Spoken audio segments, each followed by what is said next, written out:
Arkadaşlar selam. 25.05 yama notlarını inceleyelim istedim. Bazı değişiklikler var. Yani güzel değişiklikler de var. Basit olanlar da var. Ama bunları yakından takip etmek güzel ve yararlı bir şey. Çünkü güncel metaya neler uyum sağlayabiliyor, kimler geride kaldı, kimler metaya girdi. Yani bunları devamlı yakından takip etmemiz lazım. Ben de sizlerle beraber incelemek istedim. Hem beraber inceleyelim, birlikte yorumlayalım. Ne gibi değişiklikler olmuş. Bakalım bilgilenelim. İyi seyirler.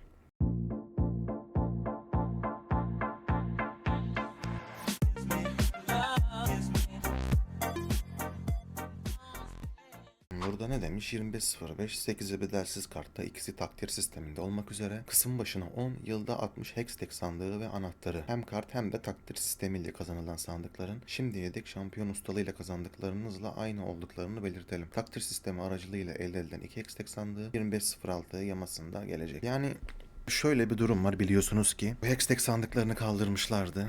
Yani çok yanlış bir hamleydi bence. Doğru bulan şirket dışında, hatta ne şirket dışı, yani şirket içinde bile doğru bulmayan bir sürü çalışan olduğuna eminim. Hani oyuncuyu oyunda tutmak için, bağlamak için siz bizim oyunumuzu oynuyorsunuz ama biz de bunun karşılığında elimizden gelen her şeyi sizin için yapmak istiyoruz algısını oluşturmaları gerekiyor. Ama Riot Games şirketi oyuncularına çok önem veren bir şirket değil yani. Eskiden böyle değildi ama bildiğiniz üzere. Şu an çok umursamıyorlar, takmıyorlar bizi. Sadece para odaklı tek yaptıkları şey kostüm çıkarmak, kostüm tasarlamak yani. Sadece bunun üzerine. Tamam, onlar olsun yani, şirketin gelişmesi için, büyümesi için zaten büyük ama yani para kazanması gerekiyor bunlar. Sonuçta hayır işi yapmıyor ama sen o parayı kazanırken kullanıcılarını, müşterilerini memnun etmek zorundasın ki daha fazla para kazanabil. Neyse, tepkiler oldu. Tepkiler büyüdüğü için hashtag sandıklarını geri getirme kararı almışlar. Hatta 28 Şubat'ta, yanlış hatırlamıyorsam, evet, 28 Şubat'ta bir grev yapılacaktı zaten. Bazılarınız biliyorsunuzdur. Ben de ona katılacaktım. 28 Şubat'ta oyuna girmeme kararı almıştık belirli bir topluluk olarak. Yani bunlar basit şeyler değil aslında. Böyle bir eylem yaptığımızda yani tavrımızı ve rahatsızlığımızı çok güzel bir şekilde dile getirmiş olacaktık ama onlar bunun farkında olduğu için biz bu eylemi gerçekleştirmeden direkt kullanıcıların seslerine kulak vermişler ve istek sandıklarını geri getirmişler. Bu güzel, bunu takdir ediyorum. En azından önemsemişler bu rahatsızlığı. Burada kart seviyelerinden bahsetmiş. Bu kart seviyesi, yanlış bilmiyorsam, bu Battle Pass kartı. 1650 RP olması lazımdı ona aldığımız. Boş alanlar değişmeyenlermiş, öyle yazıyor. Burada yeterince ganimet var. Güzel, böyle şeyler oyuna renk getiriyor. Böyle şeyler gerçekten güzel. Yani sadece tryhard bir şekilde gireyim, oyun oynayayım tamam, yani bu güzel bir şey ama eklentiler olması lazım, değişiklik olması lazım. Yani belirli bir mesela para veriyorsun. O paranın çok daha üstünde mesela ganimet, kostüm kazanabiliyorsun. Bunlar oyuncuları mutlu eden şeyler. O yüzden bunlara önem vermeleri gerekiyor. Koridor değişimi, bu lane swap muhabbetinde bir değişiklik getirmişler. Ne demiş? Profesyonel düzeyi hedef aldığımız bu yamada koridor değişimlerine karşı ciddi önlemler alıyoruz. Bilmeyenler için koridor değişimi alışılmış birebir üst koridor. Yani şunu demek istiyor. Böyle ADC support top lane'e geçiyor. Top lane'de bota geçiyor. Yani diyelim ki bir lane'de, top lane'de bir hero diğerinin çok fena counter'ı. Yani çok zorlanacak, sıkıntı çekecek. Lane değiştiriyorlar. ADC ile support tapa geçiyor. Yani dengelemek için, anladınız mı? Böyle olduğunda bayağı bir oyunun dengeleri alt üst oluyordu aslında. Bunun önüne geçmişler. Nasıl önüne geçmişler? Diyelim ki koridor değişikliği yaptılar. O koridor değişikliği yapıldığında XP'den geri kalıyor olması lazım. Öyle okumuştum. Demiş ki yakındaki minyonlar veya kuleler tarafından katledilen her şeyden eksiksiz altın ve deneyim kazanacak. Dahası artık tek başına kalan üst koridor oyuncularını kule altında katletmek neredeyse imkansız hale gelecek. Yani diyelim ki top lane'de atıyorum Malphite var. Karşısına da Leona ile Tristana geldi, salladım. O Malphite'ı kule altında kesmek çok zor olacak. Yani o lane değiştirdiklerinde Malphite sıkıntıya düşmüş oluyor ya aslında. Avantajlı duruma geçiyor. Malphite çok daha güçlü bir pozisyona geçecek. O yüzden lane swap muhabbetini bundan sonra yapılacağını hiç sanmıyorum. Yani bu solo queue'da çok yapılan bir şey değil zaten. Daha çok profesyonel arenada gördüğümüz bir şey. Zaten yani e-spora ve profesyonel arenaya önem veriyorlar, biliyorsunuz. Önem vermeleri güzel bir şey ama aynı dengede kendi tek başına oynayan solo queue veya esnekte oynayan oyuncularına da aynı şekilde önem vermen lazım. Evet, swap kaldırılmış. Atakan'ın ortaya çıkma yetkisi ne demiş? Atakan'ın kule altı katletmelerle ilgili ortaya çıkma koşullarını düzenleyerek aynı koridorda iki takımın kuleler arasında alınan skorları daha iyi hesaba katabilmesini sağlıyoruz. Aynı zamanda Atakan'ın ilk birkaç skorun ve kule altı katletmelerin puana etkisini arttırarak erken safhaların Atakan'ın ortaya çıkacağı biçimin belirlenmesinde daha önemli bir rol oynamasını sağlıyoruz. Atakan yani güzel oldu oyuna gelmesi. Oyuna bir hareket kattı. Şampiyonlarımıza geçelim. Ambessa. Ambessa çıktığı günden itibaren son çıkan hero'lara kıyasla güzel tutuldu aslında. Yani güzel de bir karakter ve biraz yetenek gerektiren bir karakter. Üzerine biraz emek vermeniz gerekiyor. Gerekli mekaniklerini öğrendikten sonra gerçekten koridorda da takım savaşlarında da etkili bir dövüşçü diyebiliriz. Ne yapmışlar? E'nin hasarı azaldı. Çünkü kullanmasını bilen bir insan gerçekten güzel bir baskı hissettiriyordu koridorda. Ambessa kırılgan hedefleri biraz daha hızlı katlediyor. Taban hasarını azaltarak hedefini katletmek için yeterli miktarda yetenek isabet ettirmesi gerektiğinden emin oluyoruz. E hasarı bu ileri doğru atılıp yavaşlatıyordu sanırım. Yanlış hatırlamıyorsam. Bir kere falan oynadım. Çok hakim değilim ama hasarı 40-140 %60'mış. 40-120 %60. Yani çok da bir değişiklik var aslında ya. Yani bu 140, 120, 115, 100 yani bu küçük bile gözükse etki ediyor, fark ediyor. Ya tabii ki tamamen bitirmediler karakteri. Hala oynanabilecek seviyede ama gücünden ufak tefek bir eksilme var tabii ki. Aphelios çok güzel bir AD carry ama son zamanlarda böyle çok da tutulmuyor. Yani çok fazla görmüyorum ben solo queue'da. Ama güçlü, hani gücünden bir şey kaybetmiş değil aslında. Yani biraz daha zor diğer carry'lere göre, en azından benim düşüncem. Aphelios biraz daha yetenek gerektiriyor. Yani Aphelios seçeceğine Jinx seçiyorsun, onu tercih ediyorsun. Yani ne bileyim Vayne yavaş yavaş alınmaya başladı. Ondan sonra Varus, Tristana, Ezreal gibi. Ya bunlar daha oynaması bir tık daha kolay bence. O yüzden ama Aphelios çok güçlü bir karakter ve bu gücünü ortaya çıkardığınızda gerçekten yani saydığım bütün karakterlerden çok daha önde. Ne yapmışlar? Saldırı hız oranı arttı. Aphelios çok zayıf değil fakat çoğu dizilimi şu anda saldırıları yerine yetenek hasarına odaklanıyor. Saldırı hızı oranını arttırarak saldırı hızı dizimlerini daha ödüllendirici kılıyoruz. Yani skill'lerle verdiği hasar ön plandaymış. Evet, doğru. Saldırı hızını arttırmış. Yani biraz daha ADC yani suikastçı modundan çıkarıp biraz daha saldırı hızını arttırarak yani nişancı rolüne yaklaştırmışlar. Ya zaten öyleydi ama daha da yaklaştırmışlar.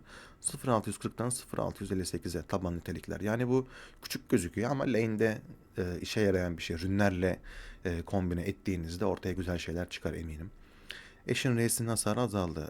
Eş yeni buff almıştı. Demek ki sıkıntı çıkardı. Hemen azaltmışlar. Öncesinde R'ye attığınızda şimdi birine isabet ediyor ya. O isabet ettiğinde yanındaki kişilere de aynı hasarı veriyordu. Böyle bir buff gelmişti. Şimdi R'sinin hasarını azaltmışlar. Ama yanındaki kişilere yine aynı şekilde hasar yansıtmasını veriyor. Ama R'sinin hasarı azalmış. Yani bence doğru bir hamle. Çünkü eş gerçekten tilt edici bir karakter. Yani oynayamazsan, kasamazsan çok bir etkisi olmuyor yani R'si dışında. R'si zaten mükemmel bir ulti. Ama yani hakkını veren bir player'sa eş gerçekten kan kusturuyor yani rakibe. 250, 650, 200, 600 yani. Evet, onunla da güzel bir düşüş olmuş. Aurora benim de düzenli oynadığım bir çar. Gerçekten çok güzel bir burst hasarı var. Mekanikliği çok iyi. Yani ultisi ve W'su ile çok güzel playler yapabiliyorsunuz. Ne yapmışlar? Ace'in hasar azalmış. Aurora orta safhalarda hedeflerini gafil avlayıp eritmekte biraz fazla başarılı. En güvenilir anlık hasar kaynaklarından birini kısıp kendisinden kaçmayı daha az cezalandırıcı bir hale getiriyoruz. Ace'in hasarı 72-130, 80'den 230, 70'e kısmışlar. Başlangıç ve son aynı. Orta safhalarda. Yo, hepsi aynı. Evet, evet. Hepsi aynı. Yüzdeliği azalmış sadece. 80'den 70'e. Ben bunun çok da yani Aurora'yı kötü etkileyeceğini düşünmüyorum. Ultisi ne yapmış? Alandan çıkma halinde yavaşlatma %75'ten %50'ye düşmüş. Yani şöyle bir şey var. Zaten ultisini kullandığınızda yani ilk çıktığında ultinin içinden çıkamıyordu. Çıkmaya çalıştığınızda duvara çarpıyor gibi oluyordu. Ondan sonra bu yavaşlatma etkisi geldi. Zaten yani bu kötü bir etki bence. Yani ben bunu nerf olarak sayıyorum. Yani hay %75 yavaşlamış, hay %50 yavaşlamış. Çok da bence ağamlı şamlı bir etki değil. Aurora hala oynanmaya devam edecek. Oynayabilirsiniz, problem yok. Çok güçlü bir karakter. Cho'Gath'i mümkün olduğunca banlıyorum ve banlamaya da devam edeceğim. Bakalım, belki bundan sonra banlamaya gerek kalmaz. Ne yapmışlar? Q'nun hasarı azaldı. W'nun hasarı azaldı. E'nin hasarı ilk yetenek seviyelerinde azaldı ama yüksek yetenek seviyelerinde arttı. Yani koridor aşamasındaki halini bayağı bir sıkıntıya sokmuşlar. Sürekli Shoket orta koridorlarda rakiplerin hapur hapur yiyor, bence de yiyor. Yani ufak tefek düşüşler ama tabii ki bu etkili yani. Kesinlikle etki edecektir. W'su nerf yemiş. Yine hasardan kısmışlar. Yani küçük küçük rakamlar ama yani tabii ki bunu büyük yapamazsınız, o zaman hero biter. Cani dikenler. Hasar 20, 40, 60, 80, 100. Hedefi Azami canın %3'ü. Yük başına 0.5. Ne olmuş? 20, 40, 60, 80, 100. Burası aynı. Hedefin azami canının %3'ü ya, hep arta arta gitmiş. 3.5 yük başına 0.5. Yani çok da güzel bir buff değil ama bu yapılması gerekiyordu bence. Shoget çünkü çok kastığı zaman ölmüyordu. Yani dev gibi bir şey oluyordu, biliyorsunuz. Güzel bir dengeleme olmuş bence. Elis ne yapmış? Q'nun hasarı iki biçimde de azaldı. Elis son zamanlarda çok fazla gördüğümüz bir şampiyon, biliyorsunuz. Özellikle support'ta bayağı bir iyi konumdaydı, iyi durumdaydı. Örümcek halinin, yani örümcek formundaki W'sunun verdiği saldırı hızı artmış mıydı? Yo, hem saldırı hızı arttı hem bekleme süresi düştü. Yanlış hatırlamıyorsam bayağı güçlüydü yani örümcek formundayken.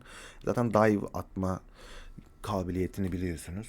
O yüzden support'ta çok işlevseldi. Ruam atma yeteneği de bayağı bir güzeldi. Q'nun hasarı azalmış. İnsan formundaki, örümcek formundaki Q hasarı da azalmış. Ya, olması gereken.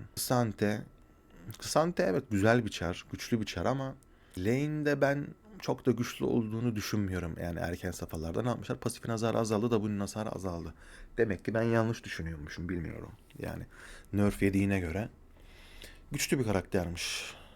Ne yapmışlar? İşaret hasarı. Seviyeye bağlı olarak hedefin azami canının %1-2'si ne yapmışlar? 12'ye düşmüş. %1-2'si. Pasif cesur yürek. Bu nerflenmiş. Yol açan. Hodri meydan etkisindeyken gerçek hasar. Yoğunlaşma süresine bağlı olarak %10-100, yoğunlaşma süresine bağlı olarak %10-80. Evet, bu da nerflenmiş. Mundo'muz ne yapmış? Son zamanlarda çok fazla görmüyoruz. Taban canı artmış, yani lane'e geldiğinizde daha yüksek bir can barıyla geleceksiniz, yani bunu söylüyor. Bunda bir süredir zayıf, doğru. En çok kullandığı çoğu eşyaya getirdiğimiz zayıflatmalar da tuzu biber oldu. Bu yüzden tabancanını arttırarak eşyalardan kaybettiği canı telafi etmeye çalışacağız. 613'ten 640'a çıkmış. Güzel, iyi olmuş. Yani bu tekrardan Mundo'yu vadiye kazandırır mı?